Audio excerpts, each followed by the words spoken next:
Bismillahirrahmanirrahim. Kita masih berhubungan dengan kitab Arba'in Imam An-Nawawi.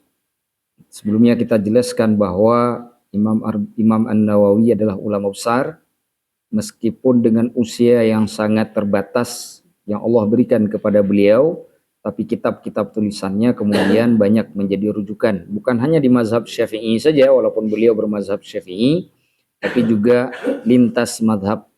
Kitab Arba'in Imam Nawawi, kitab Riyadhus Shalihin, Al-Adhkarnya, Al-Majmu' Syarhul Muhadzab, Rawdatul Talibin, kemudian Minhajut Talibin. Itu adalah sederetan kitab-kitab yang digandrungi dalam dunia keilmuan, mulai dari fikih sampai dengan doa.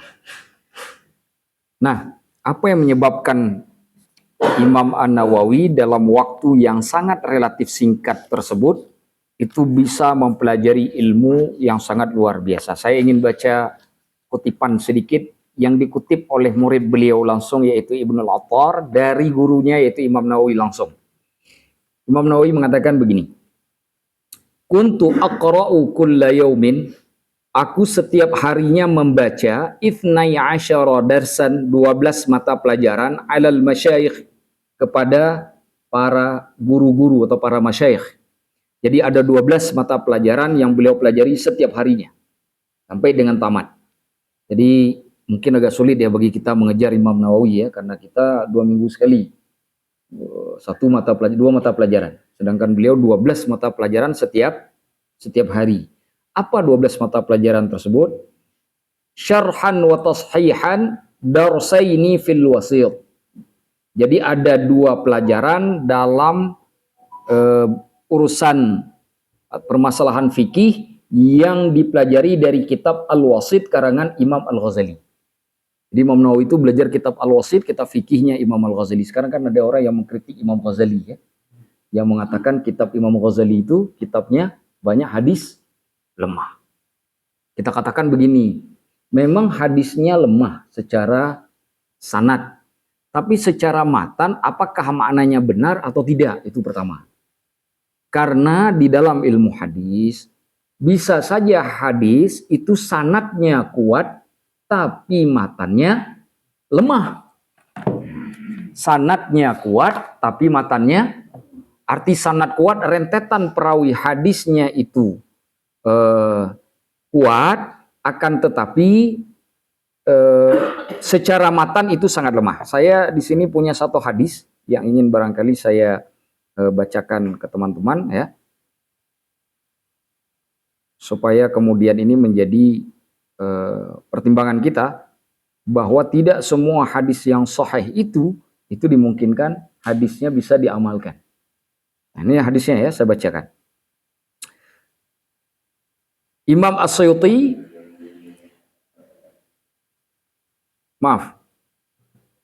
hadisnya dikeluarkan atau diriwayatkan oleh Imam Al-Hakim dan Imam Al-Baihaqi dari jalan Syu'bah bin Amr bin Murrah bin Abi Duha dari Abdullah bin Abbas radhiyallahu anhuma fi qawlihi azza wa jal, ketika Allah berbicara dalam surah At-Talaq ayat 12, sab'u samawatin wa minal ardi mithluhunna, 7 langit dan dari bumi semisal dengannya.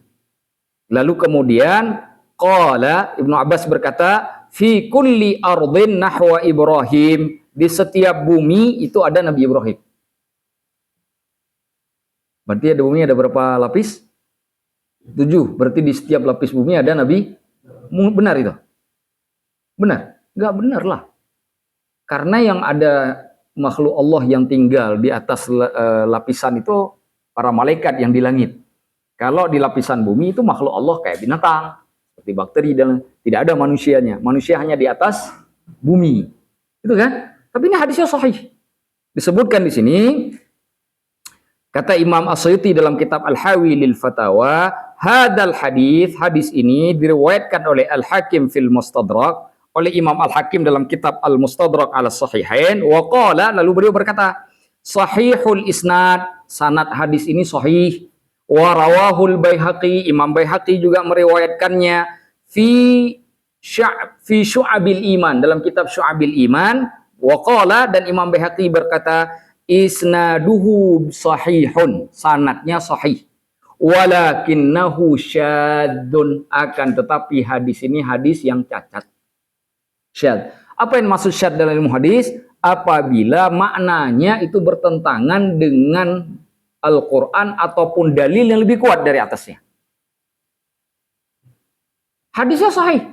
Ini menunjukkan tidak semua hadis sahih, matannya sahih. Sebaliknya, bisa saja hadisnya lemah, tapi matannya benar karena sesuai dengan hadis yang sahih. Contoh, ada hadis yang lemah, utlubul ilma walau bisin, tuntulah ilmu ke negeri Cina, itu jelas hadis lemah. Dikutip oleh Imam Al-Ghazali di dalam kitab Ihya Ulumuddin. Tapi pertanyaannya, tuntut ilmu itu wajib, salah atau bukan?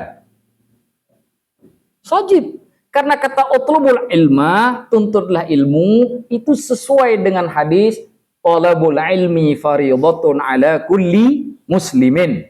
Bukan wa muslimatin itu enggak ada, itu tambahan. Ya, ala kulli muslimin. Menuntut ilmu itu wajib untuk setiap muslim. Sama nggak mananya?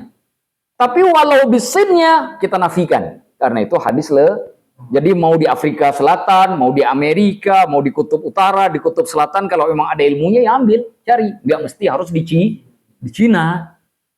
Paham ya? Nah, jadi di situ tuh letaknya. Itu cara kita menjawab tuduhan terhadap kitab Ihya Ulumuddin Imam Al-Ghazali. Itu yang pertama. Yang kedua, yang harus kita pahami, Imam Al-Ghazali ketika ngebahas suatu bab, itu tidak meletakkan satu hadis. Ada ayatnya, ayatnya banyak, ada hadisnya banyak, kemudian ada perkataan para sahabat Rasulullah, ada perkataan para tabi'in, ada perkataan para tabi'in. Kenapa? Kalau ada satu yang lemah, tidak menggugurkan lainnya yang kuat, yang benar. Makanya dikutip banyak. Jadi tidak serta-merta karena lemahnya satu hadis, lalu kemudian semua masalah yang dibahas oleh Imam Ghazali dalam Ihya Ulumuddin itu menjadi batal dengan sendirinya. Karena ada penguat. Itu cara kita menjawab. Orang yang tidak tahu metodologi ini karena tidak pernah belajar kitab Ihya Ulumuddin. Makanya cenderung mendengar, oh banyak yang lemah, berarti nggak boleh pakai. Karena tidak belajar, hanya mendengar. Itulah sebabnya kenapa tidak boleh kita berkomentar pada sesuatu yang belum kita pelajari. Nah, itu dia. Nah, Imam Al-Ghazali itu ahli fikih.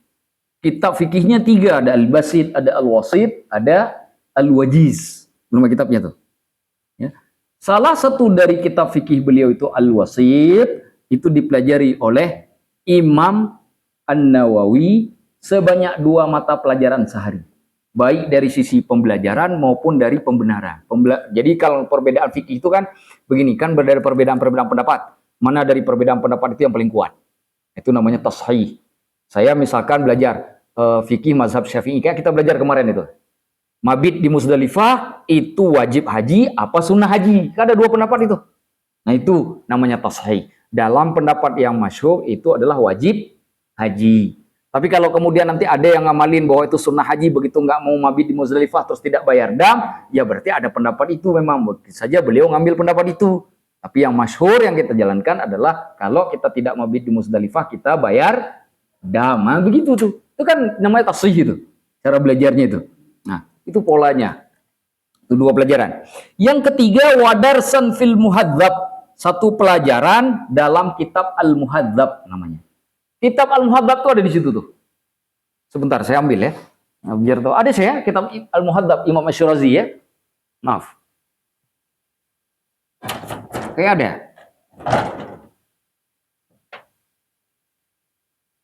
Biar kita tahu kitab yang dipelajari oleh Imam An-Nawawi. Kita udah belajar, udah beli saya. Syarhul Muhadzab ya. Muhadzabnya nggak ada. Kayaknya ada saya. 1 apa 2 apa 4 gitu.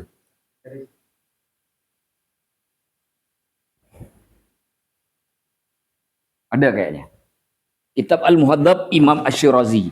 Nah, kitab Al-Muhadzab Imam Asy-Syirazi disyarah oleh Imam Nawawi itu di bawah tuh ada kitab Al-Majmu' Syarhul Muhadzab. Ya, tapi beliau tidak tuntas mensyarah kitab itu. Beliau sudah belajar tapi kemudian dia syarah. Disyarah sampai kitab Al-Bai', jual beli. Setelah itu tidak sempat, apakah karena beliau meninggal dunia, sampai belum tidak menyelesaikan mensyarah kitab itu seluruhnya. Disambung syarahnya kemudian oleh Imam As-Subki sampai dengan selesai. Karena Imam Subki salah seorang ulama dalam mazhab Syafi'i dari Mesir ulama Al-Azhar yang sangat mengagumi Imam An-Nawawi. Nah, itu cerita aja. Sudah. Yang keempat, wadarsan fil jam'i bainas sahihaini, satu pelajaran dalam urusan belajar kitab Al-Jam'u Bainas Sahihain. Kitab Al-Jam'u Bainas Sahihain, kitab yang mengumpulkan hadis yang ada dalam Sahih Bukhari, dalam Sahih Muslim. Nah, kan ada juga hadis yang ada dalam Sahih Bukhari, nggak ada dalam Sahih Muslim. Ada yang dalam Sahih Muslim, tidak ada di Sahih Bukhari. Yang ada di keduanya digabung dalam sebuah kitab. Ditulis kitab itu oleh Imam Al-Humaidi Al-Andalusi. Beliau merupakan ulama dari mazhab Al-Dhahiriyah. Mazhab Al-Dhahiriyah. Nah, murid langsung dari Ibnu Hazm Al-Andalusi. Mazhab Al-Dhahiri adalah mazhab kelima dari Ahlus Sunnah wal Jamaah. Jadi yang pikir cuma 4 mazhab itu.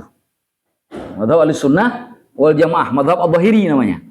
Nah, salah seorang ulama besarnya selain Daud Al-Dhahiri adalah Ibnu Hazm Al-Andalusi, orang Andalusia. Nama kitabnya Al-Muhalla bil Athar. Itu kitab yang kemudian saya jadikan sebagai salah satu kitab utama dalam penulisan tesis saya. Nah, terkait dengan masalah hukum perkawinan. Nah, itu yang keempat. Yang kelima, kalau nggak ada saya. Nah, ini dia kitabnya nih. Nah, kan ada. Ini kitab yang dipelajari oleh Imam Nawawi. 3 jilid dari cetakan yang ada di kita. Ini dipelajari setiap harinya oleh Imam An-Nawawi. Sampai kemudian beliau bisa mensyarah kitab ini. Syarahnya itu kalau nggak salah ada sekitar 12 kitab. Yang beliau tulis sekitar 8 atau berapa itu. Yang beliau tulis. Kan 22 ya. Berarti yang beliau tulis sekitar ya mungkin 16-an ya. 16-an lebih kurang beliau tulis. Yang lebihnya lah Imam Subki. Ini kitabnya nih. Ini kitab sering sekali saya kutip. Kenapa? Seperti kata Imam Nawawi dalam syarahnya di Muqaddimah, beliau katakan ini masterpiece dalam mazhab Syafi'i. Orang yang belajar mazhab Syafi'i kalau tidak kenal kitab ini, maka masih diragukan keilmuannya dalam fikih mazhab Syafi'i. Ini masterpiece. Beliau menyebutkan ada 2 masterpiece pada masa beliau itu, yaitu 2 kitab utama. Satu Al-Wasit, yang kedua Al-Muhadzab. Al-Wasit karangan Imam Al-Ghazali, Al-Muhadzab karangan Imam Abu Ishaq Asy-Syirazi. Ini kitabnya. Kitab ini yang kemudian disyarah oleh beliau. Diperjelas oleh Imam Nawawi. Itu hebatnya. Kalau kita udah belajar, udah selesai. InsyaAllah lupa. Beliau setelah belajar, mensyarah lagi. Subhanallah. Itu barokahnya ilmu para ulama. Ini kitabnya dipelajari. 3 jilid. Ini kitab isinya subhanallah. Luar biasa. Saya kalau ngajar misalkan fikih siam diundang gitu, sering sekali mengambil kitab dari kitab ini. Lalu syarahnya saya baca dari syarahnya Imam An-Nawawi tentang bab puasa. Itu luar sekali ilmunya. Yang luar biasanya, beliau walaupun mensyarahnya atas dasar madhab Syafi'i, beliau menukilkan pendapat semua madhab. Hatta madhab Zahiri, madhab Abu Hanifah, Imam Hanafi, madhab Imam Maliki, madhab Imam Ahmad bin Hanbal, bahkan yang tidak ada di luar 4 madhab. Seperti pendapatnya Sufyan bin Uyainah, pendapatnya Sufyan Ats-Tsauri, pendapatnya Hasan Basri. Itu kan di luar 4 mazhab tuh. Semua beliau kumpulkan di situ. Sehingga buku karangan beliau yaitu Al-Majmu' Syarhul Muhadzab untuk syarah kitab ini merupakan salah satu karya besar dalam mazhab Syafi'i. Nah, makanya kemudian disebut kitab syarahnya Imam An-Nawawi untuk kitab Muhadzab ini sebagai kitab induk di dalam mazhab Syafi'i. Kitab kita yang kita baca seperti Fathul Qorib, ya, apalagi Matnul Ghayah wal Taqrib. Nah, itu kitab dasar-dasar. Belum jadi kitab induk. Kita ucil, ini kitab-kitab induknya seperti ini. Nah, kapan kita belajar ini kitab 3 jilid? Yang ini aja bisa tahun ini. Nah, semoga Allah mudahkan kalaupun nggak di sini di tempat lain ya belajar. Ini maha karya dari ulama yang sudah meninggal, yang ilmunya masih beliau simpan, beliau sudah tiada, tapi ilmunya masih beredar di atas muka bumi di tengah para hamba Allah. Amin ya rabbal alamin. Semoga kita juga termasuk satu yang bisa menikmatinya. Kemudian yang kelima, wadarsan fil luma' li Ibni Jinni fin nahwi. Jadi beliau belajar ilmu nahwu dari kitab Al-Luma', nama kitabnya. Ditulis oleh Ibnu Jinni Al-Mausili, orang Mosul. Mosul itu ada di Irak. Itu ahli nahwu dan ahli bahasa. Kemudian mempelajari juga dalam ilmu bahasa yaitu kitab Islahul Mantiq karangan Abu Ya'qub bin Ishaq As-Sikkit. Itu dalam 1 hari itu. Itu yang keenam. Yang ketujuh, beliau juga belajar kitab dalam bab tasrif, kemudian tidak disebutkan nama kitabnya di sini. Wa darsan fi usulil fiqh, beliau juga belajar tentang usul fikih. Taratan fil luma' li Abi Ishaq. Terkadang usul fikihnya beliau belajar terkadang nih, yaitu kitab Al-Luma' karangan Abu Ishaq Asy-Syirazi, pengarang kitab ini juga. Beliau menulis kitab, kalau ini kitab fikih. Beliau nulis kitab usul fikih juga namanya kitab Al-Luma'. Itu dipelajari oleh Imam An-Nawawi. Wa taratan fil Muntakhab. Terkadang juga beliau mempelajari kitab Al-Muntakhab.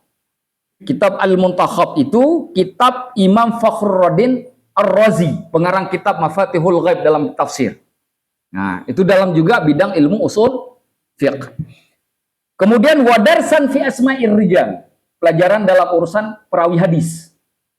Wadarsan fi usuluddin, kemudian pelajaran dalam urusan usuluddin. Usuluddin itu bab akidah. Nah, itu semua pelajaran yang dipelajari oleh beliau setiap hari sebanyak 12 mata pelajaran. Di setiap hari tidak berhenti-berhenti. Bahkan kata beliau, wa kuntu u'alliqu, aku berkomentar jami'a ma yata'allaqu biha, terkait dengan semua yang kupelajari ini. Min syarhi muskil, dengan cara mensyarah setiap kata yang sulit dipahami. Jadi bukan belajar saja, sampai beliau komentari. Pelajaran beliau itu sendiri, beliau komentari. Wa wuduhi ibaratin, dan kejelasan ungkapan yang ada dalam kitab. Wa dhabti lughatin, bahkan beliau tetapkan bahasanya. Ini pakai bahasa huruf dhammah atau kasrah atau fathah. Misalkan saya baca wa kuntu u'alliqu jami'u apa jami'ah, itu beliau dhabtul lughahnya. Beliau bikin penetapan bahasanya, itu benar yang benar. Nah, sampai begitu ya tuh. Coba bayangkan. Dengan umur yang semuda itu, karena beliau kan masih umur belasan tahun kan, belajar dengan metode itu, maka bisa dipahami kalau itulah kemudian yang membuat beliau jadi orang alim. Nah, jadi ada yang menarik satu. Dia yang satu menarik, Imam Nawawi mengatakan begini. Wa khatara liyal istighalu bi ilmi thib. Lalu terlintas di pikiranku untuk belajar ilmu kedokteran. Kata Imam Nawawi ini, ilmu usul fikih sudah, ilmu fikih sudah, ilmu hadis sudah, ilmu akidah sudah, ya kan? Semua sudah beliau pelajari ini. Ilmu usul fikih sudah. Ini kayaknya harus naik tingkat, karena ulama dulu kan begitu kan? Imam Al-Ghazali begitu sudah tamat khatam ilmu fikihnya, pindah ke falsafah. Oh, ke akidah, habis itu ke filsafat. Habis filsafat ke tasawuf. Kan begitu kan? Nah, beliau ingin nyebrang juga nih. Kamu belajar ilmu kedokteran. Fashtaraitu kitabal qanun. Aku kemudian membeli sebuah kitab yang berjudul Kanun, Al-Qanun fit Tib, atau Canon in Medicine karangan Ibnu Sina itu. Kitab Ibnu Sina itu beliau beli karena beliau mau belajar ilmu kedokteran. Beliau beli kitabnya. Wa azamtu 'alal istighali bih. Aku bertekad untuk mempelajarinya, menyibukkan diri untuk mempelajari kitab itu. Fa adlama 'alayya qalbi. Hatiku tiba-tiba menjadi gelap. Nggak masuk apa-apa. Kata beliau, udah baca nggak nyambung, ini apa nih? Hatinya udah nggak bisa terima apa-apa, gelap. Wa baqitu ayyaman, aku kemudian menetap beberapa hari, la aqdiru 'alal istighali bi syai'in. Tidak sanggup menyibukkan diriku dengan suatu ilmu apapun. Gara-gara baca buku tadi, belajar ilmu kedokteran, beliau tidak bisa lagi mikir ilmu usul fikih, udah nggak bisa lagi. Udah mulai nih, pikirannya udah mulai kacau nih. Udah mulai. Fafakkartu fi amri. Lalu aku berpikir tentang urusanku, kata Imam An-Nawawi. Apa nih yang terjadi dengan diriku nih? Kenapa aku seperti ini? Kan ilmu kedokteran kan bukan sesuatu yang aib. Iya kan? Tapi apa yang terjadi dengan beliau? Beliau mulai berpikir. Wa min aina dakhala alayya dakhil. Ini apa pengaruh yang masuk ke dalam diriku nih? Dari mana nih berasalnya? Mulai beliau bertanya-tanya. Fa alhamanillahu ta'ala. Allah kemudian mengilhamkan kepadaku. Cara orang lama dulu mendapat ilham, misalkan dengan beribadah, dengan minta pertolongan Allah, lalu timbul keyakinan dalam hati yang sangat kuat. Ini kayaknya memang ini. Nah, itu namanya ilham. Ya. Anna sababahu, bahwasanya sebab kenapa beliau seperti itu, istighali bitibbi, gara-gara aku menyibukkan diri dengan ilmu kedokteran. Fabi'tu fil hali kitab al-madhkur, segera aku jual kitab itu. Dijual langsung sama beliau. Nah, wa akhrajtu min baiti, aku keluarkan dari rumahku kullama yata'allaqu bi ilmi tib, setiap kitab buku yang berhubungan dengan kedokteran aku keluarkan dari rumah, keluarkan semua, kau lagi dalam rumah, jual semuanya. Mulai kitab yang tadi yang lain-lain semua ya jual, mulai dari kertas-kertas koran lah kalau bahasa kita, semua keluarkan dari rumah, karena itu mengacaukan beliau. Fastanara qalbi, setelah itu hatiku kemudian kembali bersinar. Kata beliau, wa raja'a ilayya hali, kembali aku kepada kondisiku semula. Wa utu ila ma kuntu alaihi awalan, aku kembali kepada posisiku semula. Nah, cerita yang beliau sampaikan ini menunjukkan satu hal, bahwa kalau Allah sudah menetapkan kita kepada sesuatu hal, jangan dipaksakan kepada hal yang lain yang kita tidak mampu.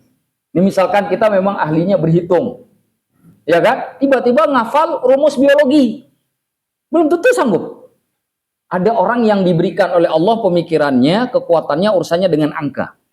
Mungkin yang cocok dengan dia ilmu matematika atau ilmu ekonomi itu. Mungkin ya. Nah, nggak cocok buat dia untuk ngafal istilah-istilah seperti ilmu biologi karena terlalu banyak itu. Kan banyak sekali itu, lengkap dengan baret-baretnya itu kan. Nah, begitu juga orang yang sangat otaknya sangat mudah menghafal istilah, mungkin nggak cocok dengan matematika. Karena dia tidak kuat urusan angka. Ini yang beliau maksudkan. Beliau memang sudah dipilih oleh Allah jalannya sebagai guru agama. Gitu loh. Gitu jalan yang dipilih. Karena gini, ada juga ulama yang dipilih oleh Allah dua-duanya. Ulama agama iya, tapi juga ulama umum. Mana contohnya? Ibnu Rushd. Ibnu Rushd Al-Andalusia. Beliau itu ulama fikih. Nama kitabnya Bidayatul Mujtahid. Itu juga kitab fikih dalam mazhab Maliki, tapi juga ada perbandingan mazhabnya. Tapi beliau juga orang yang ahli dalam filsafat, bahkan juga ahli dalam kedokteran, walaupun tidak sehebat Az-Zahrawi, tidak sehebat Ibnu Sina, tidak terlalu terkenal karena nggak punya karangan besar. Tapi terjadi. Mana contoh lagi? Al-Khawarizmi. Al-Khawarizmi itu ahli matematika. Tahu nggak? Sebelum jadi ahli matematika itu ahli bahasa. Bisa bahasa India, bahasa Urdu. Bisa bahasa Persia, bisa bahasa Yunani. Itu Al-Khawarizmi. Sebelum beliau terkenal sebagai matematikawan. Jadi memang Allah ada yang ditakdirkan satu jalan, ada yang Allah buka semua jalan. Tergantung Allah menginginkannya seperti apa. Nah, tugas kita itu melihat, kita ini kira-kira dibuka dua-duanya atau enggak. Karena urusan agama pasti dibuka oleh Allah, karena itu kewajiban. Kan nggak mungkin Allah tutup, kecuali nggak mau saja. Karena itu kewajiban. Belajar hukum masalah sholat itu kan kewajiban, fardhu ain. Nggak mungkin Allah tutup. Tapi nanti ada orang yang nggak bisa belajar biologi tapi bisa matematika. Saya kalau misalkan nyebut Al-Quran mudah nyebut surat, tapi sulit untuk nyebut nomor ayat. Karena urusan angka agak sulit dikit, apalagi kalau belum makan. Tapi ada orang yang cepat banget kalau urusan angka. Nah, anak-anak teknik itu, ya kan? Dia tutup mata sekali, seperti tergambar langsung ada papan tulis itu. Langsung itu. Nah, tapi kalau saya disuruh ingat nama kitab, mudah juga bagi saya. Nah, ini ada di kitab ini, itu begitu. Jadi ada orang kelebihan yang diberikan oleh Allah bermacam-macam. Yang kelebihan itu insya Allah bermanfaat untuk dirinya dan orang lain. Insya Allah. Nah, ada satu kisah lagi yang ingin saya bagikan kepada teman-teman di dalam majelis ini yang saya kira itu penting, tapi ini saya sudah lupa halamannya, teman-teman, saya lihat dulu. Jadi ceritanya Imam An-Nawawi itu orang yang kita tahu walaupun dari sejak kecil itu beliau sangat suka berzikir. Suka berzikir tuh. Saya cerita saja ya, tidak perlu saya baca lagi daripada saya cari halamannya. Jadi ceritanya, satu malam beliau tidur dengan kerabatnya, dengan keluarganya segala macam tuh tidur tuh. Ketika beliau tidur, pas tengah malam, tiba-tiba ada orang tua yang beliau lihat ada di depan pintu rumahnya. Beliau bangun tengah malam. Nah, orang itu sudah tua, pakai baju putih bagus sekali. Lalu bilang kepada Imam An-Nawawi, kalimat yang saya ingat dari kutipan Ibnu Attar tadi, kalimatnya begini, la tadhkurillaha, jangan kamu berzikir kepada Allah.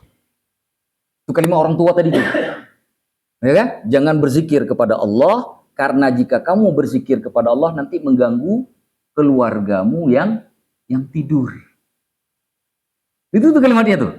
Terus kalimat itu diulang-ulang. Imam An-Nawawi berkeyakinan gak mungkin kalau orang ini baik melarang dia berzikir. Minimal nih ya kalau bahasa kita nih, walaupun tidak dijelaskan dalam kitab, tapi ini gambaran yang kita berikan. Minimal dia akan mengatakan silahkan perbanyak zikir tapi jangan besarkan suara karena ayahmu mungkin kecapean. Mungkin begitu kan? Ini nggak dilarang sama sekali. Sehingga beliau mengatakan kemungkinan ini iblis. Lalu beliau pun berteriak dengan sangat keras mengucapkan subhanallah, besar sekali suaranya. Begitu suara subhanallah beliau ucapkan dengan sangat keras, hilang. Tak kelihatan lagi. Bangunlah semua orang yang tadi bersama beliau bangun kaget. Karena beliau mengatakan tasbihnya gede sekali suaranya. Lalu ditanya apa yang terjadi? Diceritakanlah oleh Imam Nawawi apa yang tercerita. Ayahnya pun kemudian mengatakan bersyukur kepada Allah punya anak seperti Imam An-Nawawi. Yang tahu membedakan mana yang hak, manapun yang batil. Coba hari ini kalau ada orang yang datang pakai baju putih, indah sekali. Besok kita jadi wali Allah. Sudah punya pengikut. Betul tidak? Iya kan? Sering kan? Sering kan? Tapi tidak dengan Imam Nawawi. Beliau dapat membedakan mana yang baik dan mana yang hak, mana yang batil. Akhirnya satu keluarga tuh gak tidur lagi. Apa yang dilakukan itu semalaman suntuk? Berzikir memuji pada Allah Subhanahu wa taala. Jadi jika kita lihat rentetan kehidupan Imam Nawawi, semua sebab yang Allah takdirkan dalam hidup beliau itu menjuruskan beliau kepada kondisi di mana beliau harus menjadi orang yang alim besar. Masih ingat kan cerita beliau yang ditolak main oleh anak-anak kecil seumur bulan beliau? Beliau lari sambil menangis. Apa yang beliau lakukan? Ngadu ke orang tua? Enggak. Kalau kita kan ngadu ke orang tua. Ya kan? Beliau enggak. Beliau baca Al-Quran. Ngadunya ke Allah lewat Al-Quran. Masih kecil loh. Gara-gara anak sebayanya enggak mau main, baca Al-Quran. Untuk menghibur dirinya sambil menangis tuh. Tuh Imam Nawawi dari kecil. Jadi itu tanda-tandanya. Makanya kalau kita punya anak kecil, ya, nah lihat itu. Kecenderungan kebaikan begitu terus dipupuk. Insya Allah semoga nanti anak kita mungkin kalaupun tak jadi Imam Nawawi akan menjadi pengikut Imam Nawawi. Wallahu a'lamu bissawab. Mari sekarang kita baca terkait dengan muqaddimah di dalam kitab Arba'in Imam An-Nawawi. Baik.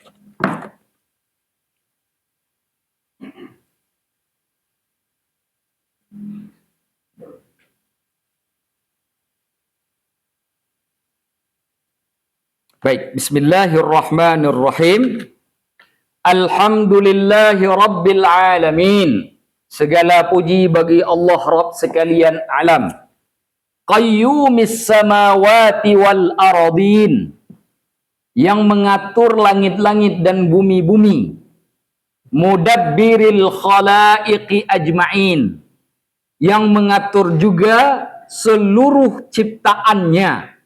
Ba'ithir rusuli, yang mengutus rasul-rasul, salawatuhu wa salamuhu alaihim, salawat dan salam atas mereka semuanya, ilal mukallafin, kepada orang-orang yang mukallaf, lihidayatihim, untuk memberi petunjuk kepada mereka, wa bayani, dan menjelaskan syara'i'iddin, syariat-syariat agama. Pertanyaan sederhana, apa itu mukallaf?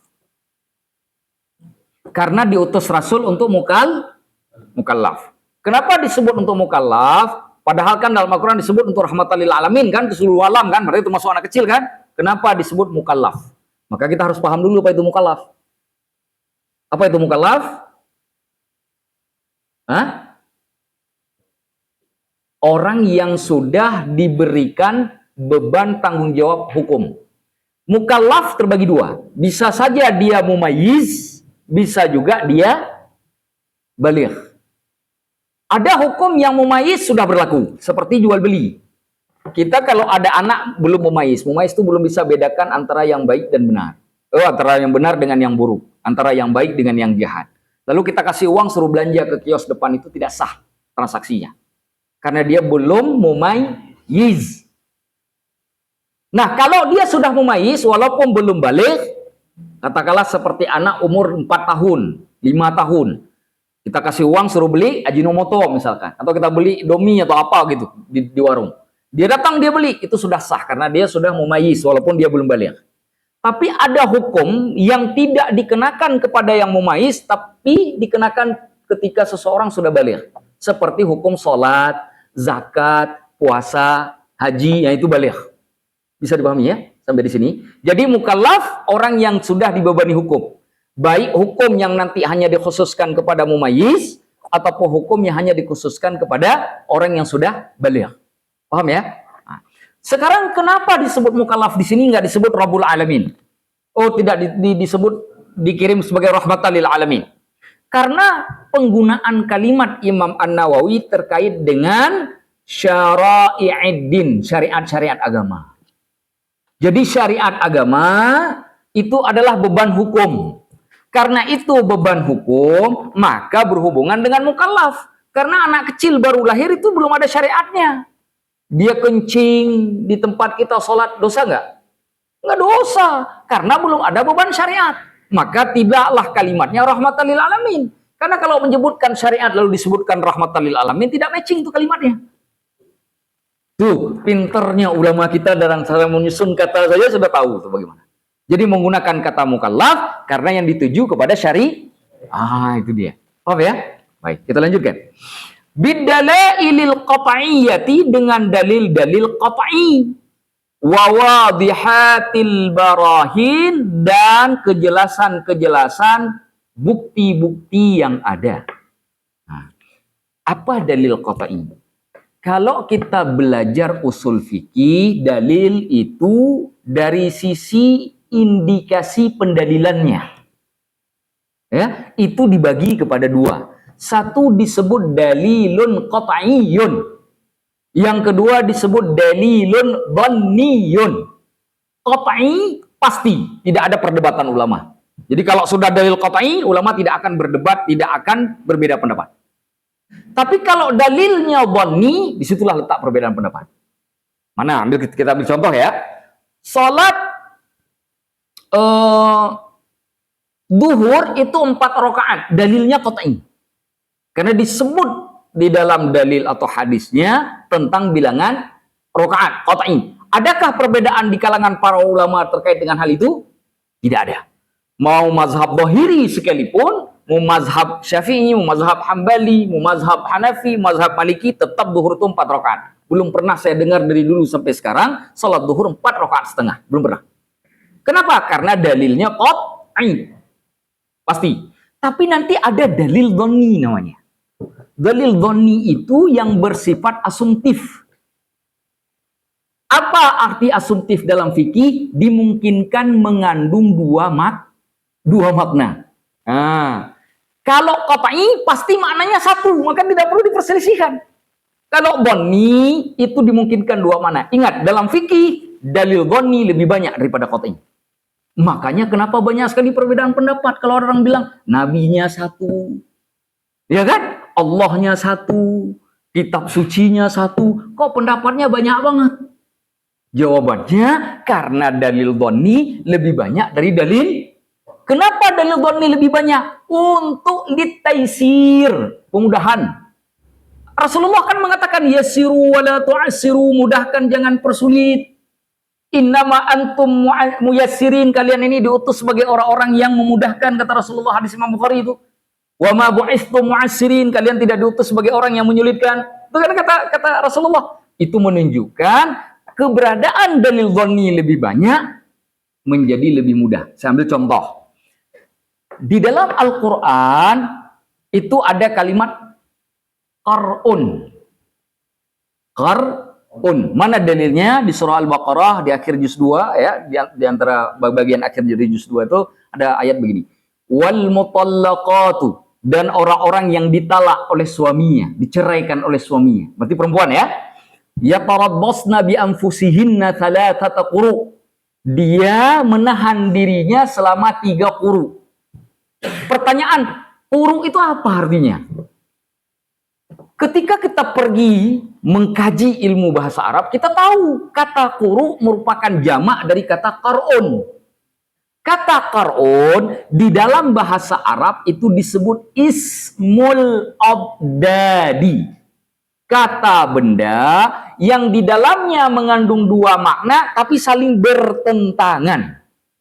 Selanjutnya ya, ismul abdad, kata benda yang di dalamnya mengandung dua makna yang bisa berlawanan. Contoh kata al-bai' bisa diartikan jual, bisa diartikan beli. Jual dan beli kan beda tuh. Ya kan? Ketika dia kan al-bai'u artinya jual beli. Ini jual apa beli? Dua-dua bisa. Nah, kata al-qar'un juga sama. Dia mengandung dua makna, masa haid, masa kotor dan masa suci. Kedua-duanya tuh. Nah, sekarang ini kita menghitung orang iddah ini dari masa suci atau masa kotor? Kata Imam Asy-Syafi'i. Kata Imam Asy-Syafi'i, perempuan yang ditalak oleh suaminya maka iddahnya 3 kali masa suci. Kata Imam Hanafi, 3 kali masa kotor. Bayangkan nih, ya. Jadi menarik. Menariknya kenapa? Seorang istri diceraikan oleh suaminya pada masa suci. Ya. Kalau dihitung masa suci, berarti jika dia haid itu sudah lewat satu masa suci itu. Iya kan? Tapi dalam mazhab Hanafi belum, karena hitungnya setelah masa haid. Karena dimulai masa kotor. Sehingga kemudian jumlah harinya jadi berbeda. Betul kan? Jadi menetapkan masa suci dengan masa kotor pada ayat tadi bisa membuat jumlah harinya berbeda. Dan itu dimungkinkan tidak? Mungkin. Inilah yang disebut dalil dhonni. Tapi kenapa dalil qat'i dibutuhkan dalam Islam? Supaya kita tidak berdebat, supaya kita tidak bertengkar dalam urusan yang usul, yang pokok. Allah itu 1, rukun Islam itu 5, rukun iman itu 6. Allah, Nabi Muhammad itu adalah nabinya kita, nabi akhir zaman. Itu tidak boleh berdebat. Karena itu final. Kalau itu tidak ada dalil qat'i, Islam ini selesai hidupnya. Nggak ada akar yang kuat. Maka dalil qat'i dibutuhkan. Tapi dalil dhonni juga dibutuhkan. Dalil qat'i untuk menancapkan akar yang tajam ke dalam tanah supaya tidak bergoncang, tidak bergoyang. Sedangkan dalil dhonni dibutuhkan di taisir untuk kemudahan. Kira-kira sudah kegambar nih. Jadi kalau ada orang tanya, ini Allahnya 1, nabinya 1, kitabnya 1, kok pendapatnya jadi banyak? Nah, itu gambaran pengetahuan yang harus kita pahami, yang penting kita ketahui cara bagaimana kita memahami kaedah-kaedah keilmuan di dalam agama kita. Khususnya yang berhubungan dengan hukum-hukum syariah. Bisa dipahami ya? Alhamdulillah. Jadi ini yang dimaksud dengan kenapa yang disebut di sini cuma qat'i saja tidak dhonni? Karena sedang bicara tentang usul, akar. Ya kan? Mana dalilnya? Al-yauma akmaltu lakum dinakum wa atmamtu ni'mati wa radi. Ya. Paham ya? Kita lanjut. Ahmaduhu ala jami'i ni'amihi, aku memujinya Allah atas semua nikmat-nikmatnya. Wa as'aluhul mazida min fadlihi wa karamihi, aku meminta kepadanya al-mazida, kelebihan, min fadlihi, daripada karunia-Nya, wa karamihi, dan kemuliaannya. Wa asyhadu an la ilaha illallah, aku bersaksi tidak ada Tuhan selain daripada Allah. Al-Wahidul Qahhar, yang Maha Esa, yang Maha Al-Qahhar, meruntuhkan, mengalahkan. Al-Karimul Ghaffar, yang Maha Mulia lagi Maha Pengampun. Wa asyhadu anna sayyidana Muhammadan, dan aku bersaksi bahwasanya penghulu kita Muhammad, abduhu, hambanya, wa rasuluhu, dan rasulnya. Lihat, beliau menggunakan kata sayyidana. Ustadz, bolehkah pakai kata sayyidana pada salawat ketika menyebut Nabi Muhammad? Jawabannya boleh. Kalau tidak disebut boleh tidak? Juga boleh. Apa dalil yang mengatakan boleh tidak menyebut sayyidana? Dalil dari Imam Bukhari yang diajarkan lafadznya tentang salawat Ibrahimiyah oleh Nabi Muhammad kepada sahabatnya tanpa ada ucapan sayyidana. Mana dalil yang menyebutkan Sayyidana? Dalil Imam At-Tirmidzi yang menyebutkan beliau mengatakan ana sayyid bani adama yaumal qiyamati wala fakhr. Aku adalah penghulu anak Adam nanti di hari kiamat dan tidak ada kebanggaan tentang hal itu. Beliau, kalau di hari kiamat jadi sayyid apalagi di bumi. Kira-kira begitu. Karena urusan akhirat lebih besar dari urusan dunia. Itu sebabnya para ulama membolehkan menggunakan sayyid. Jadi kita yang belajar di sini nggak usah ribut-ribut. Yang baca sayyidana kita aminkan, kita ikuti. Yang nggak baca sayyidana juga tidak kita caci. Ini mudah hidup kayak gitu. Nggak usah ribut-ribut. Nah, ribut-ribut kan capek kan? Nah, capek sendiri. Ya, padahal dua-duanya ada dalil. Sama seperti orang ribut nih baca Allahu Akbar kabira atau Allahumma ba'id baini. Kan jadi masalah nanti. Nah, nggak perlu diributkan itu. Baik, kita lanjutkan.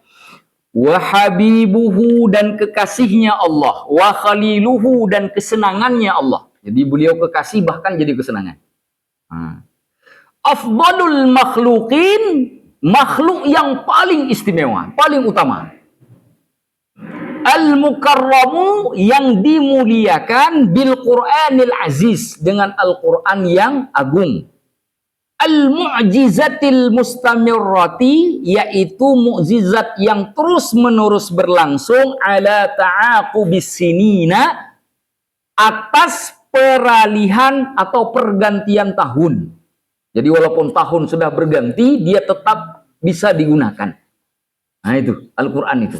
Belum pernah Al-Quran itu non-up-to-date. Sampai hari ini saja masih up-to-date.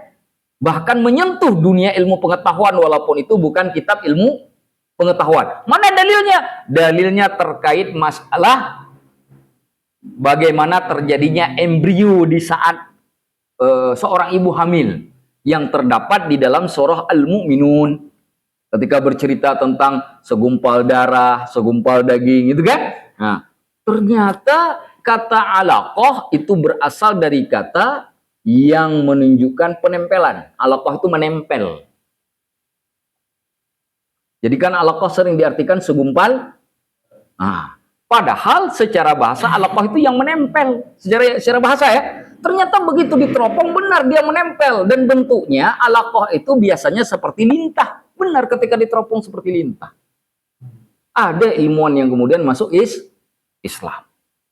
Ini yang disebut al-mustamirrah, terus berlangsung. Kata Allah dalam Al-Quran, marajal bahraini yaltaqiyan, Allah memisahkan dua laut yang tidak bertemu antara dua air, bahkan isinya.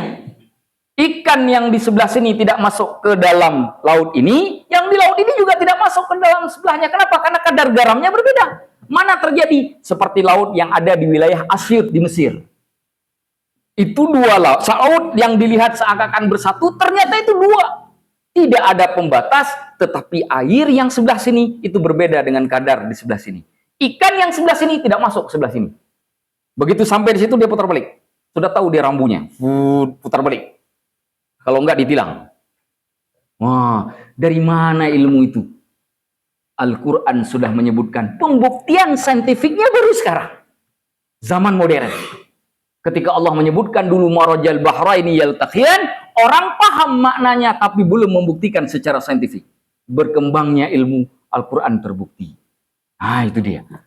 Sudah paham ya? Subhanallah. Mana lagi?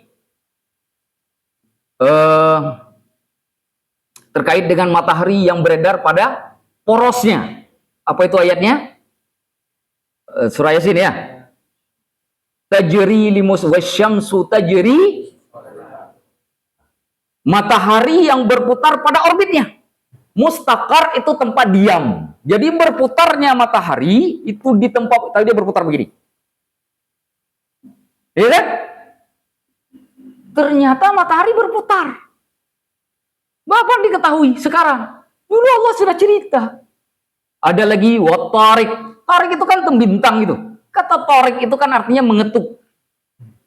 Ana atrukul baba, saya mengetuk pintu.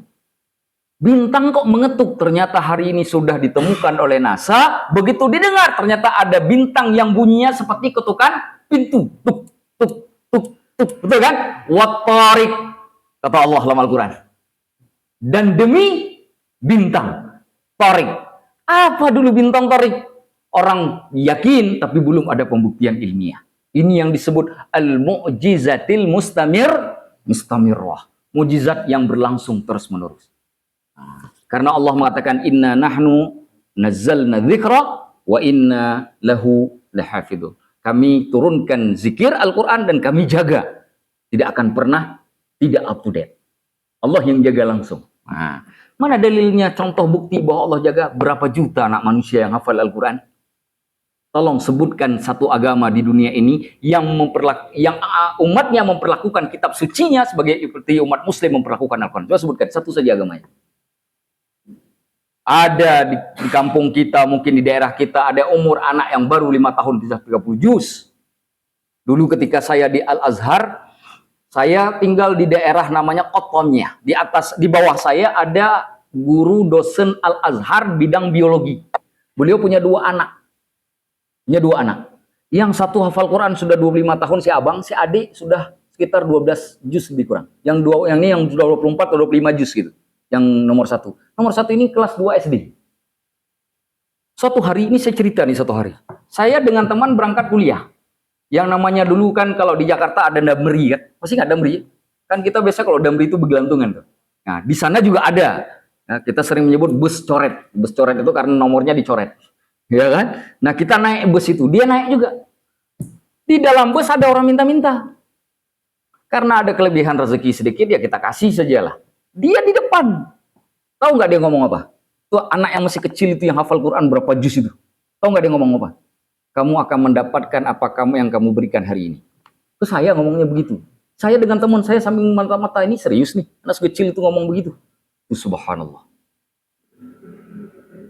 Subhanallah. Kalau bukan karena rahmatnya Al-Quran yang Allah titipkan ke dia, mustahil dia bisa ngomong seperti itu. Karena biasanya anak kecil segede itu main-main. Malah dia minta lagi kan. Saya mana? Enggak. Anak tadi dia bukan minta tapi memuji dengan bahasa Al-Quran dan hadis. Itu kan bahasa Nabi itu. Ya kan? Itu buktinya. Baik, kita lanjutkan. Wabis sunanil mustanirati, dan sunnah-sunnah yang bercahaya. Mustanir. Mustanir memberikan cahaya. Apa namanya? Menyinari. Ya. Lil mustarsyidin, bagi orang-orang yang meminta petunjuk atau mencari petunjuk. Jadi itu sebabnya tidak disebut ahli ilmu kalau tidak pernah belajar ilmu hadis, baik ilmu hadis maupun fikih hadis. Nah, insya Allah nanti kita di sini belajar ilmu hadis yang dasar, biar tahu apa hadis marfu, apa hadis mauquf, apa hadis maqtu, ya kan? Apa hadis mutawatir, apa hadis ahad, kita pelajari. Kapan Ustaz? Nanti ganti fikih. Ganti fikih, usul fikih apa ilmu hadis? Usul fikih dulu ya. Nah, kita belajar usul fikih dulu nanti. Baik. Al-makhsusu, yang dikhususkan bi jawami'il kalimi, dengan makna, dengan perkataan yang sempurna. Jawami, kumpulan. Kalim, perkataan. Satu perkataan tapi mengandung banyak makna. Al-Quran kan begitu kan? Perkataan Rasulullah kan begitu kan? Sehingga sampai hari ini masih ada tafsir yang ditulis. Kalau logika kita serena, kan kita tafsir udah banyak, ngapain tulis lagi? Ternyata tetap saja ada makna baru, tetap aja ada hikmah baru. Ternyata ketika disesuaikan dengan kita, tetap aja ada pelajaran baru dari Al-Quran. Maka kitab tafsir tidak pernah berhenti orang menulisnya. Wasamahatid din, dan kelembutan agama. Samahah sering sekali dikaitkan dengan tasamuh, toleransi, kelembutan. Jadi beragama itu bukan marah-marahan. Gak usah nuduh-nuduh orang. Lembut saja. Orang salah ya diperbaiki, gak usah dicaci. Tapi kalau kita dicaci, kita wajib untuk mempertahankan atau membela diri.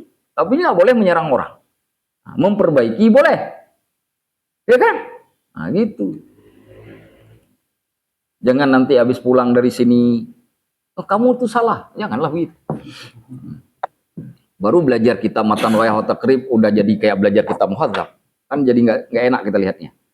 Salawatullahi, salawat Allah, wasalamuhu dan salamnya Allah alaihi atas Rasulullah sallallahu alaihi wasallam, atas Nabi Muhammad, wa ala dan atas sairi keseluruhan an-nabiyina para nabi, wal mursalin dan para rasul.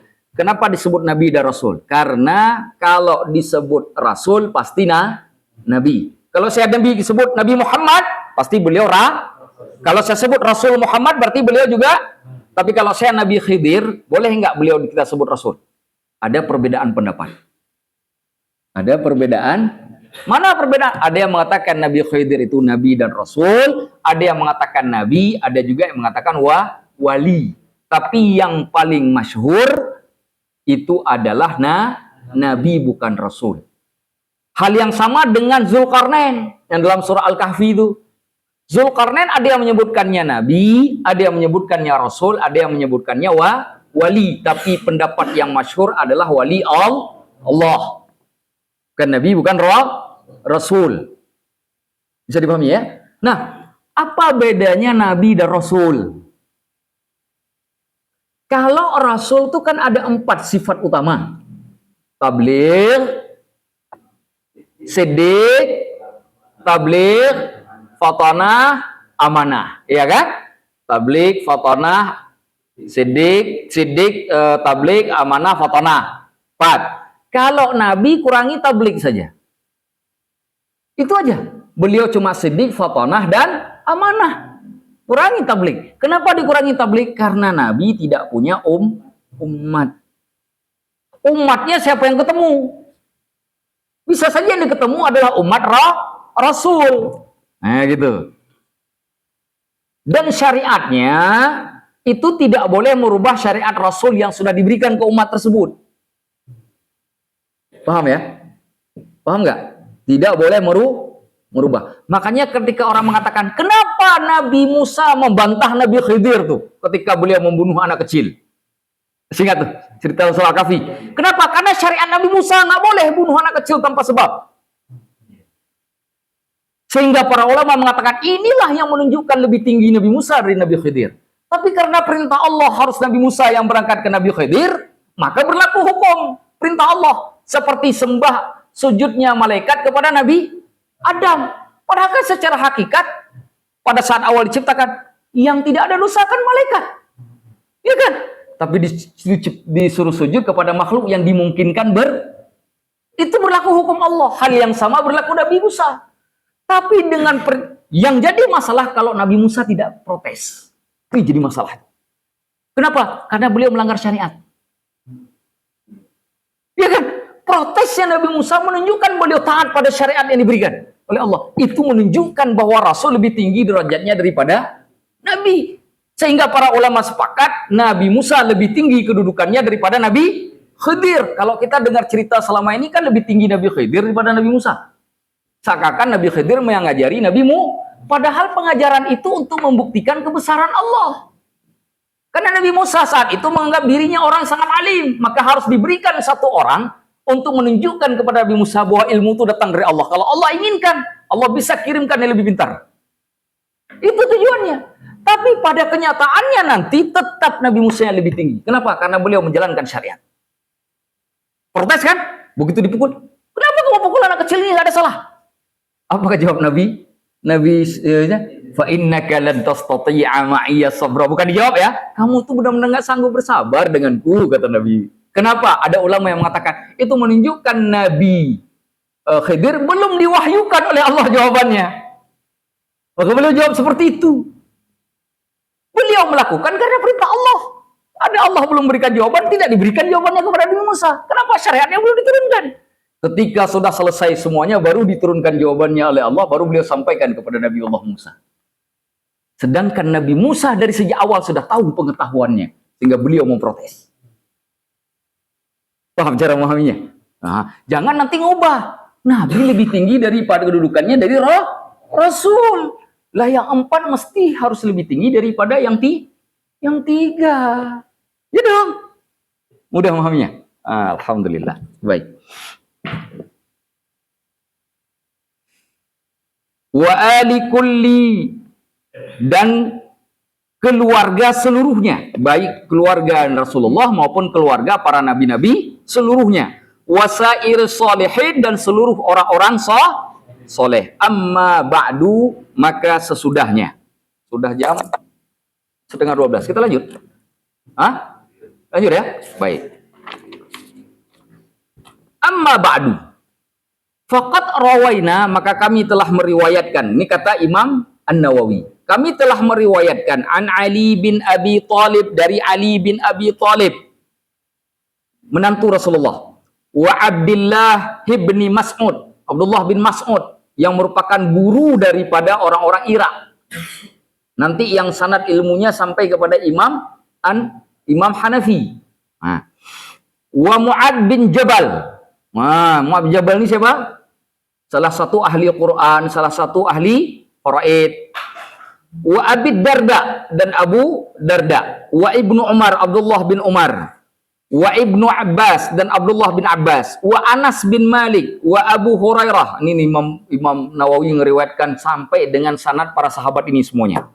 Wa Abi Sa'id Al-Khudri radhiyallahu anhum min turuqin katsirat, dari jalan periwayatan yang begitu banyak. Biriwayatin mutanawwi'at, dengan riwayat-riwayat yang berbagai macam. Artinya riwayatnya banyak sekali. Anna Rasulullah sallallahu alaihi wasallam qala, bahwasanya Rasulullah sallallahu alaihi wasallam bersabda, man hafidha, barang siapa yang menghafal, ala ummati, menghafal di sini bisa juga artinya menjaga atau menyampaikan supaya terjaga.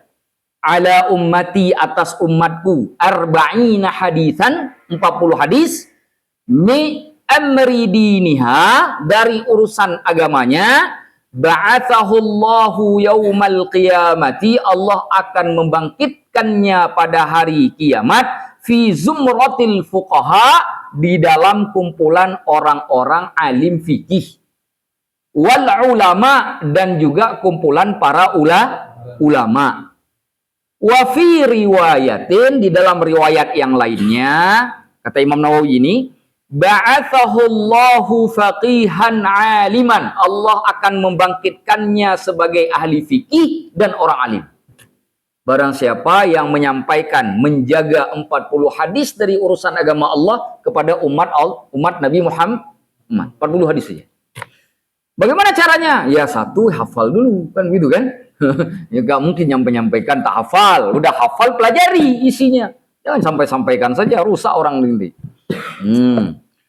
Wa fi riwayati Abi Darda, dalam riwayat Abu Darda, wa kuntu lahu yaumal qiyamati, kata Rasulullah, aku bagi dirinya nanti di hari kiamat, syafi'an, pemberi syafaat, wa syahidan, dan menjadi saksi.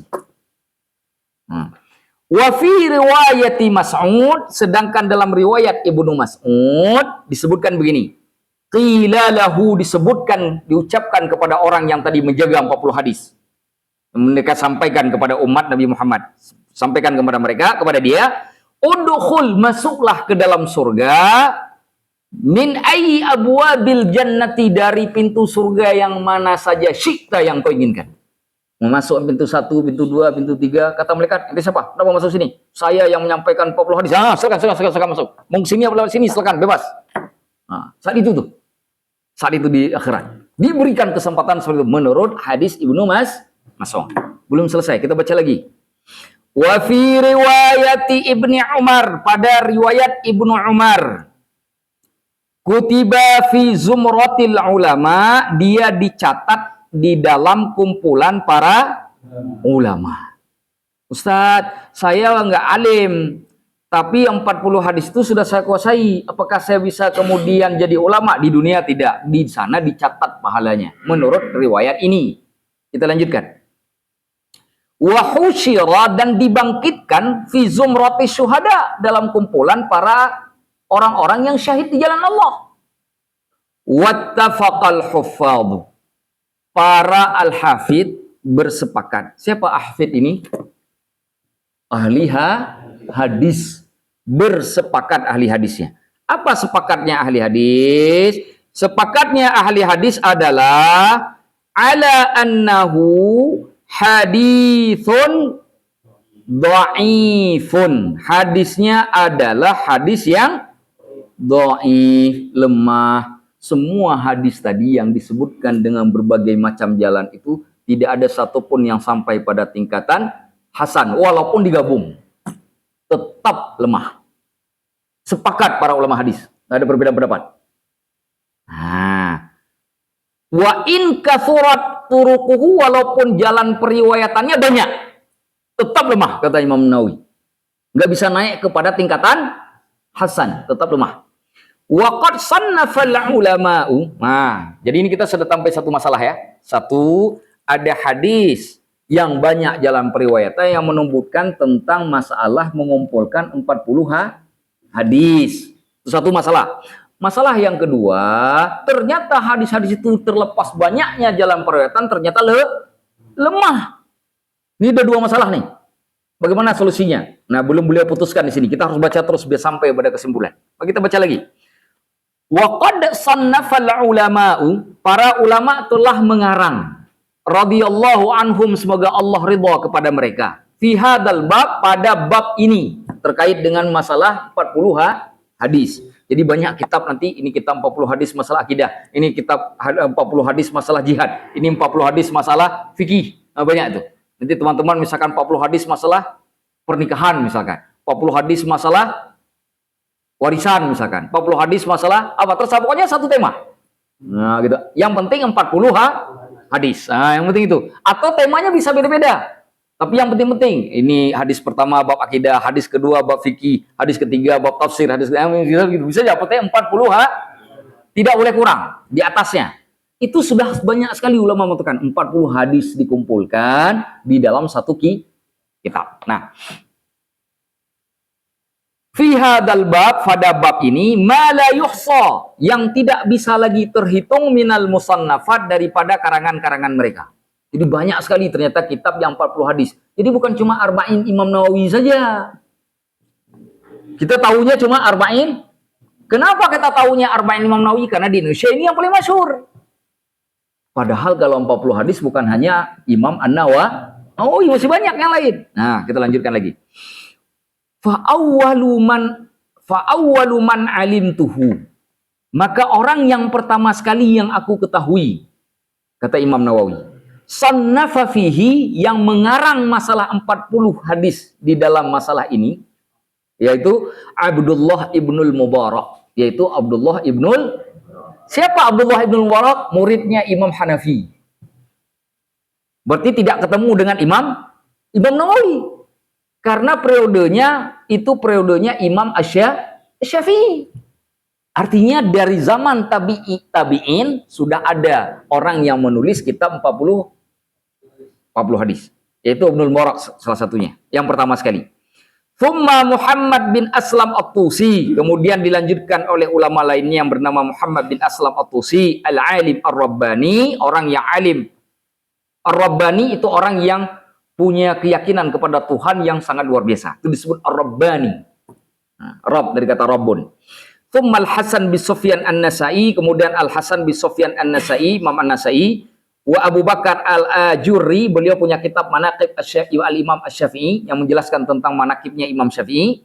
Wa Abu Bakar Muhammad bin Ibrahim Al-Asfahani, kemudian wa Daruqutni, Imam Ad-Daruqutni. Imam Daruqutni itu punya kitab Musannaf, ya, kitab hadis.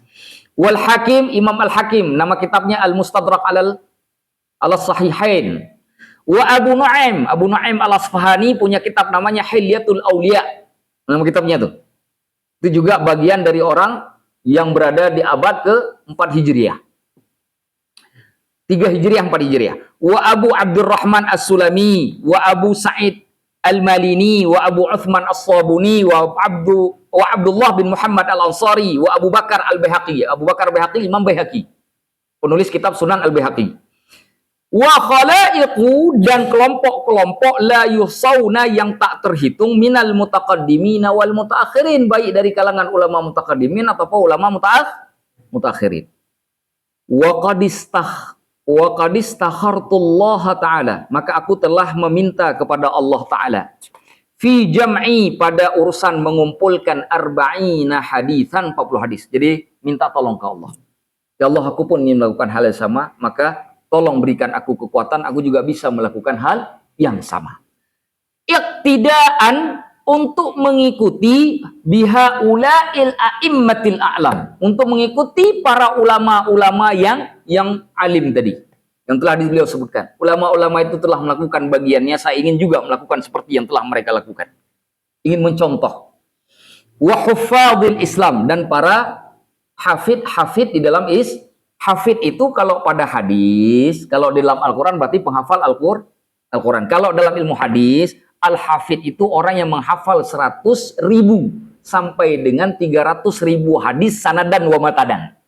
Jadi sanad dengan matan dihafal 100.000 sampai dengan 300.000 hadis, baru disebut al-hafid. Mana contohnya? Al-hafid Ibnu Katsir, al-hafid al-Iraqi, al-hafid Ibnu Hajar al-Asqalani, al-hafid as-Suyuti. Nah, itu al-hafid, al-hafid, al-hafid. Berarti mereka hafal hadisnya banyak tuh. Kita berapa hadis? Nah, berarti belum al-hafid. Wa qad ittafaqal ulama. Nah, sekarang beliau berkasih sumbulan terkait hadis tadi apa? Lemah.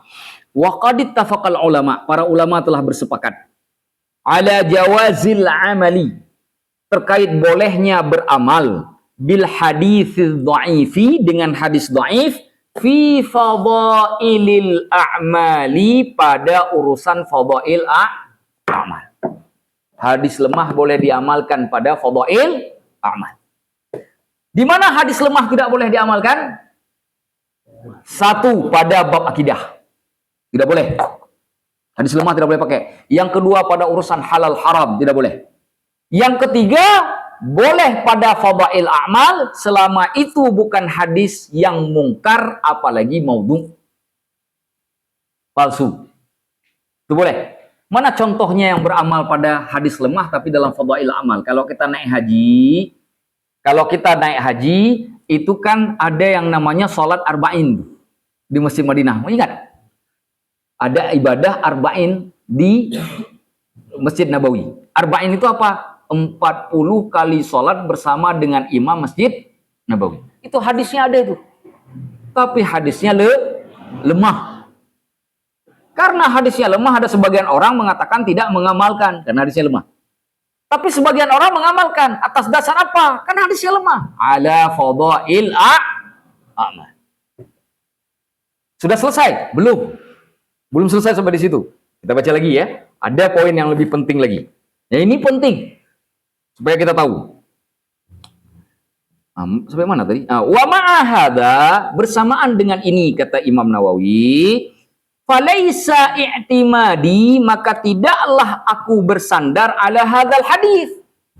Aku nulis Arba'in Nawawi bukan karena bersandar atas hadis yang mengatakan terkait dengan orang yang mengumpulkan atau menyampaikan 40 hadis lalu diberikan kelebihan oleh Allah hari kiamat. Bukan karena itu beliau melakukan ini. Karena itu hadisnya lemah.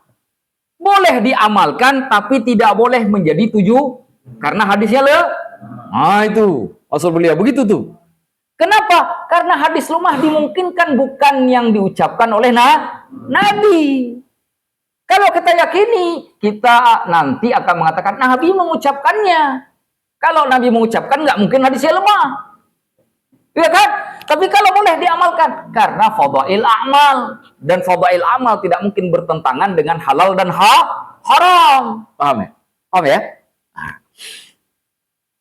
Bal, akan tetapi ala qaulihi sallallahu alaihi wasallam, tapi aku bersandar kepada perkataannya Rasulullah sallallahu alaihi wasallam fil ahadits sahihah, di dalam hadis yang sahih. Apa hadisnya? Liyuballighash syahidu, hendaklah yang menyaksikan untuk menyampaikan, minkumul ghaiba, di antara kamu kepada orang yang tidak hadir.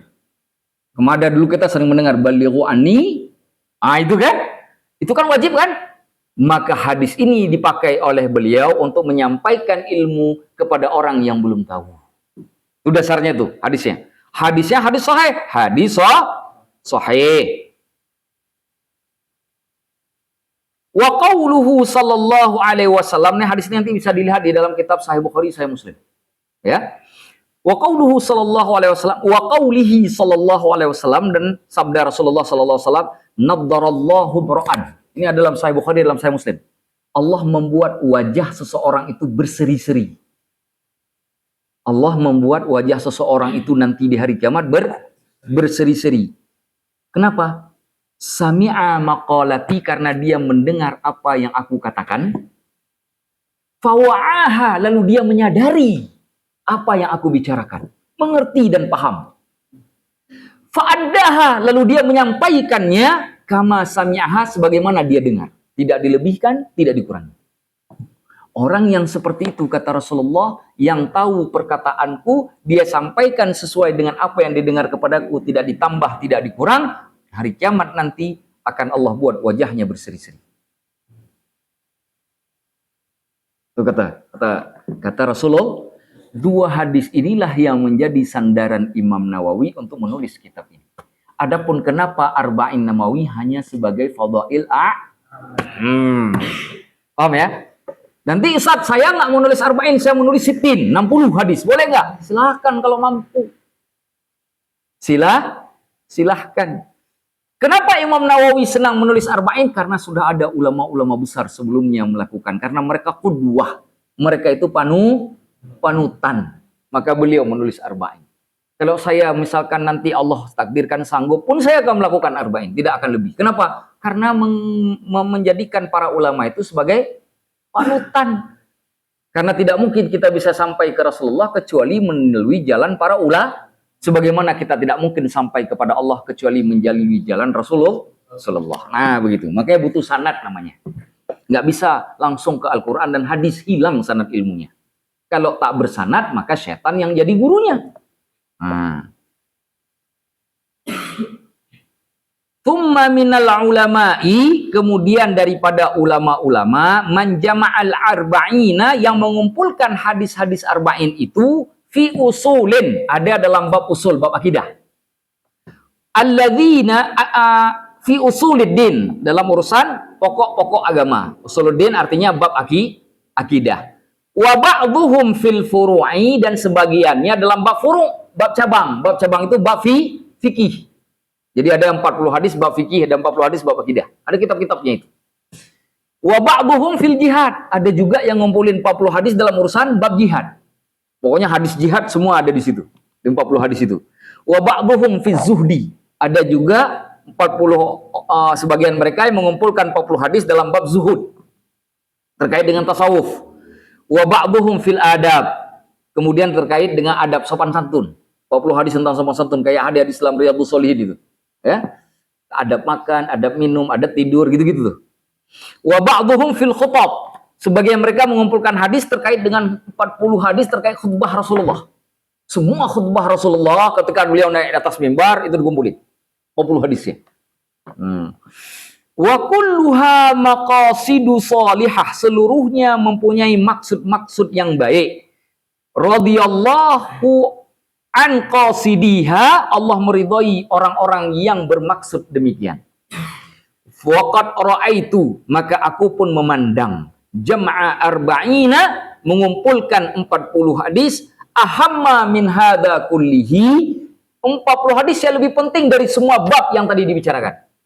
Karena mau masuk semua bab, ada bab akidah, ada bab fikih, semua ada di dalamnya. Beliau pilih 40 hadis yang lebih penting dari cuma sekadar 40 hadis bab jihad, 40 hadis bab adab. Nah, beliau berpikir seperti itu. Sehingga ada yang mengatakan, arba'in, hadis-hadis arba'in Imam Nawawi itu adalah pokok dalam urusan agama. Siapa yang menguasai 40 hadis Imam Arba'in, maka dia sudah mengetahui pokok-pokok ajaran agama. Terkait dengan fikih, terkait dengan akidah, terkait dengan adab, terkait dengan tasawuf, dan seterusnya. 40 hadis. Dalam kitab Arba'in Imam Nawawi ini mencakupi pokok-pokok ajaran agama seluruhnya. Tapi tidak sampai mendetail, karena mendetail harus belajar ilmunya lagi. Tapi pokoknya sudah dapat. Nah, kita lanjutkan. Makanya beliau mengatakan, ahamma min hadza kullihi, lebih penting dari ini seluruhnya. Wahia, dan dia adalah arba'una hadisan, 40 hadis, mustamilatun, yang mencakupi ala jami'i dzalika, yang mencakupi semuanya itu. Ada yang bab akidah, ada yang bab fikih, ada yang bab jihad, ada yang bab adab, semua mencakup. Kalau yang tadi kan tema per tema, ini 40 hadis mencakupi semuanya. Tapi hadis yang dipilih oleh beliau, hadis-hadis yang paling utama dalam setiap bab. Dalam fikih hadis yang paling utama, dalam bab akidah hadis yang paling utama. Nah, nanti ketika kita masuk bagian bab-bab itu, membahas hadisnya jadi enak sekali. Jadi indah sekali. Nah, kita lanjutkan. Wa kullu haditsin minha, setiap hadis dari bagian-bagian tema tersebut, qaidatun azimatun, menjadi kaedah yang sangat luar biasa, min qawaididdin, dari kaedah-kaedah agama. Contoh, hadis pertama tentang innamal a'malu binniyat. Tahu nggak? Ada 5 kaedah pokok dalam fikih. Salah satu kaedah 5, nanti kita bahas. Dalam salah satu kaedah pokok, ada kaedah bunyinya al-umuru bimaqasidiha. Setiap urusan itu tergantung kepada maksud. Dari mana dasar kaedah itu? Innamal a'malu binniyat. Sedangkan nanti di bawah al-umuru bimaqasidiha baru ada kaedah-kaedah turunannya, yang menunjukkan bahwa hadis innamal a'malu binniyat itu hadis yang menjadi kaedah pokok. Nah, itu salah satu buktinya. Yang kedua, saya kasih contoh. Hadis nomor 2 itu bicara tentang pertemuan Rasulullah dengan malaikat. Malaikat yang kemudian bertanya, "Ya Rasulullah, mal Islam?" Ya kan? "Wa mal iman, wa mal ihsan?" Kemudian bertanya tentang hari kiamat, bahkan tanda-tanda kiamat. Kan itu kan? Disebutkan oleh ulama, hadis itu kedudukannya bagi semua hadis Rasulullah seperti kedudukan surat Al-Fatihah bagi semua surat dalam Al-Quran. Kalau Al-Fatihah disebut Ummul Kitab, maka hadis tadi disebut Ummus Sunnah. Tuh. Itu yang harus kita ketahui. Jadi diambil. Makanya beliau sebut setiap hadis itu kaedah yang paling agung dari setiap kaedah-kaedah yang ada dalam agama. Makanya saya bilangnya, kalau kita menguasai Arba'in Imam Nawawi, insya Allah pokok-pokok ajaran Islam, kaedah-kaedah utamanya, insya Allah sudah paham. Paham ya? Baik, kita lanjutkan. Waqad wasafahul ulama, para ulama telah mensifati hadis-hadis yang beliau kutip di sini ya. Bi anna madaral islami, bahwasanya seluruh urusan Islam alaihi, itu berada di atas kaedah-kaedah tersebut. Au nisful Islam, atau itu bisa disebutkan sebagai setengah daripada Islam. Au thuluthu, atau sepertiganya. Kenapa disebut setengah, sepertiga, atau bahkan menjadi kaedah pokok di mana Islam kemudian berada di atasnya? Karena ini merupakan hadis-hadis yang mencakupi pokok-pokok ajaran agama. Itu hebatnya di sini. Nah, halaman terakhir. Au nahu dzalika, atau lain-lainnya. Tsumma altazimu, kemudian aku menetapkan fi hadhil arba'in, pada hadis-hadis yang 40 ini, antakuna sahihatan, harus hadis yang sahih. Ya. Wa mu'dhamuha, sebagian besarnya fi sahihail Bukhari wa Muslim. Sebagian besarnya hadis-hadis sahih dalam kitab ini itu terdapat di dalam kitab Sahih Bukhari dan Muslim. Boleh kutip dari sana. Wa adzkuruha, dan aku menyebutkannya mahdzufatal asanidi, sanadnya itu terhapus. Jadi tidak disebut sanad. Sanad itu kan begini, dari si fulan gitu kan, itu nggak disebut. Cuma disebut hadis Abu Hurairah. Ya kan? Lalu disebutkan hadisnya apa? Apa tujuan beliau begitu? Ada kebiasaan ulama dulu, sebelum saya jelaskan, kita baca apa maksud Imam Nawawi. Kebiasaan ulama dulu kepada murid-muridnya, itu kalau beliau mempunyai hafalan hadis, supaya mudah murid-muridnya menghafal, beliau tulis hadis itu tanpa sanad, supaya muridnya ngafal matan dulu. Misalkan ada hadis, katakanlah 2000 hadis itu ditulis tuh oleh ulama. Lalu diberikan kepada muridnya supaya muridnya hafal. Nanti kalau sudah kuat hafalannya baru diberi sanadnya. Baru dikasih ijazah. Nah, itu dulu begitu tuh. Makanya salah satu kitab yang menggunakan pola begitu yaitu karangan Imam Ad-Dailami. Nama kitabnya Kitab Al-Firdaus. Kitab Al-Firdaus itu kumpulan hadis yang nggak ada sanad. Kenapa nggak ada sanad? Karena beliau hapus. Karena tujuan dari penulisan kitab itu supaya mudah dihafal oleh orang penghafal hadis. Nanti kalau sudah hafal hadis baru dikasih sanad, dia boleh nyari sanadnya. Nah, baik kepada Imam Dailami kalau masih hidup ataupun kepada ulama lainnya baru dapat ijazah. Itu tujuannya. Itu pola. Imam Nawawi mengikuti hal yang serupa. Nah, tapi beliau sebutkan Kalau kalian bingung hadis ini sahih, kebanyakannya ada di dalam Sahih Bukhari dan Muslim. Beliau sebut sumber aslinya supaya mudah kita melacak. Sekarang dengan ilmu takhrij pun sudah mudah melacak hadis ini ada di kitab apa. Kalaupun ada yang bukan di Sahih Bukhari dan Muslim. Lanjut. Liyashula hifdhuha, agar mudah dihafal. Nah, itu tujuannya tuh. Agar mudah dihafal, itu tujuannya. Wa ya'ummal intifa'u biha, dan kemudian memberikan manfaat secara umum dengan hadis-hadis itu. Kalau nanti ngomongin sanad terlalu panjang kan belum tentu orang rakyat umum, orang-orang awam bisa paham. Ya kan? Tapi cukup bahas urusan matan. Dan insya Allah nanti kita bahas sanad nggak usah berat-berat lah. Ya kan? Bahas sanadnya sedikit-sedikit. Karena hadisnya sudah pasti kalau kita sebut sahih udah nggak perlu kita bahas lagi. Ya kan? Yang penting maknanya. Insyaallah ta'ala, jika Allah menghendaki, thumma utbi'uha, kemudian aku mengikutinya bibabin, dengan satu bab, fi dhabti khafi al-fadhiha, untuk menetapkan lafaz-lafaznya yang tersembunyi. Maksud lafaz-lafaz tersembunyi ini lafaznya nggak jelas. Jadi nanti beliau perjelas. Nah, kan ada kan dalam Al-Qur'an disebut gharibul Qur'an. Gharib itu hal-hal yang asing dalam Al-Qur'an. Yang kita tidak paham kayak tadi wat-tariq. Itu kan? Itu dijelaskan. Nanti ada kalimat pada cerita Nabi Yunus itu. Abaqa apa gitu, Nabi Yunus itu pergi kan menggunakan kata abaqa. Ini saya baca ya. Cerita Nabi Yunus. Kenapa menggunakan kata abaqa? Ini penting supaya paham juga kenapa Allah menggunakan kalimat itu di dalam Al-Qur'an.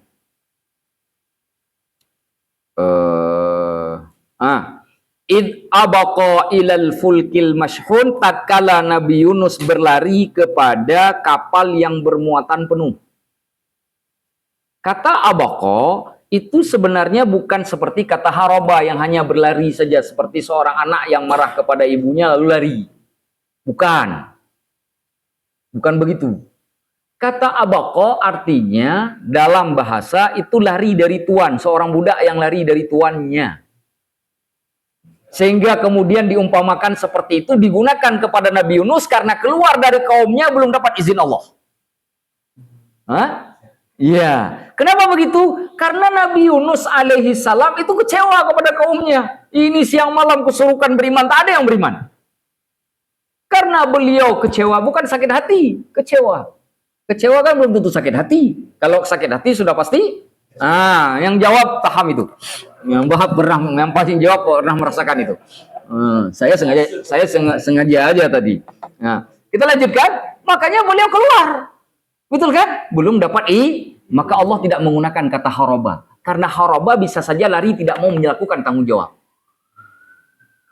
Kalau Allah pakai kata haraba dalam Al-Quran tadi, orang akan membayangkan Nabi Yunus lari dari tanggung jawabnya sebagai seorang nabi untuk menyampaikan risalah Allah kepada kaumnya. Allah tidak mengatakan haraba, mengatakan abaqa. Bahwa Nabi Yunus menjalankan kewajibannya karena beliau kecewa umatnya tidak mau menjawab seruan beliau. Lalu beliau pergi dengan kekecewaannya. Tapi izin Allah belum turun. Nabi kan nggak boleh ninggalin. Apa yang terjadi? Muatan kapalnya penuh. Ilal fulkil mashhun. Apa yang terjadi? Diundilah. Begitu diundi, Allah jadikan tetapkan yang kena undi Nabi Yunus. Biar dilempar lagi ke laut. Dimakan sama ikan. Buat apa? Biar dilempar lagi ke daratan. Ke tempat kaumnya berada. Dikembali ke tempat asal. Itu dari makna abaqa itu, jadi paham kita. Itu yang disebut gharibul Qur'an. Dalam hadis juga ada khafiyul hadis atau gharibul hadis. Untuk menjelaskan makna itu. Kenapa kalimat itu ada di situ? Kalau tidak dipahami begitu, nanti tidak mengerti kita. Ya, seperti perkataan Allah terkait dengan kasus Nabi Yusuf yang dikunci pintunya itu. Wa ghallaqatil abwaba. Tidak pakai kata aghlaqal bab, tapi ghallaqa. Menggunakan fi'il fa'ala bukan af'ala. Karena fa'ala artinya menutup pintu berkali-kali lipat. Kalau cuma af'ala sekali aja tutup pintu. Tutup pintu kunci begitu mungkin bisa kita dobrak. Tapi kalau sudah pakai ghallaqa, Nabi Yusuf pasti nggak bisa keluar. Itu dia, nggak bisa keluar. Jadi Ada rahasia itu kalimat yang digunakan dalam Al-Quran itu. Salah satu kitab yang bagusnya adalah Ar-Raghib Al-Asfahani. Beliau menulis kitab tentang Al-Fadhul Quran, lafaz-lafaz Al-Quran. Kalau kita belajar itu seperti kamus Al-Quran. Kalau kita baca lafaz-lafaz itu, beliau sebutkan lafaz ini dipakai di ayat apa, maksudnya seperti apa, beliau jelaskan. Kalau kita baca itu, lalu kita tafsirkan Al-Quran, subhanallah. Dalam sekali pemahaman kita. Kapan-kapan kita pelajari insya Allah. Kalau semalam kita pelajari semua susah, karena cuma Imam Mahdi yang bisa. Kita lanjutkan. Wayang bagi dan diharuskan likulli raghibin fil akhirah, bagi setiap orang yang menginginkan akhirat. Ayya'rifa hadhil ahadits, untuk mengetahui hadis-hadis ini. Siapa yang menginginkan pertemuan indah dengan Allah di akhirat, ingin selamat di akhirat, hadis ini jangan pernah tidak belajar. Saya berharap semuanya hadir setiap kali kita belajar Arba'in Imam Nawawi dimulai minggu depan. Kecuali misalkan berhalangan sangat berat, sakit, nggak bisa bangun. Ya, kalau ada izin dari istri, ini semoga kalimat saya menjadi surat tugas. Izinkanlah suami-suamimu. Limastamalat alaihi, karena mengandung atasnya minal muhimmat, daripada hal-hal penting. Wahtawat alaihi, dan juga mencakupi atau terdiri padanya minat tambihi, daripada peringatan ala jami'i ta'at, atas semua bentuk ketaatan. Jadi ada hal-hal penting yang terkandung dalam 40 hadis itu, dan juga ada berbagai macam pola yang bisa diikuti agar kita lebih taat kepada Allah. Makanya kenapa orang inginkan akhirat wajib tahu 40 hadis ini. Paham ya? Wadzalika dhahirun, yang demikian itu jelas, liman tadabbarahu, bagi orang yang mau mentadabburnya. Bagi orang yang tadabbur nggak akan jelas. Wa 'alallahi i'timadi, atas Allah lah aku bersandar. Wa ilaihi tafwidi, kepada Allah kuserahkan. Wastinadi, dan juga aku gantungkan. Walahul hamdu wan ni'mah, bagi Allah lah segala pujian dan kenikmatan. Wa bihi taufiq wal ismah, dan Allah lah yang memberikan taufik dan pelepasan dosa.